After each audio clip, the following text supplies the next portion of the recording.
நேற்று இளைய தளபதி, இன்னைக்கு தளபதி, நாளைக்கு தலைவர். இது ஏன் சொல்கிறேன்னா, அவர் வந்துட்டு ஜனநாயக படம் ரிலீஸ் ஆன அடுத்த நொடியிலிருந்து அவர் வந்து ஆக்டர் கிடையாது, ஒரு அரசியல் கட்சி தலைவராக இருக்கார். இப்பயும் இருக்கார்.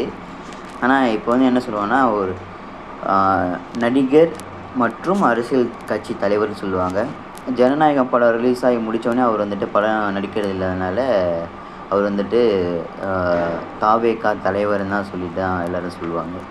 இந்த வருஷம் நடிகர் விஜய்க்கு பிறந்த நாள், அடுத்த வருஷம் ஒரு கட்சி தலைவருக்கு பிறந்த நாள். ஸோ இந்த வருஷம்தான் வந்துட்டு ஆக்டர் விஜய், அப்புறம் இளைய தளபதி, தலைவர் என்னுடைய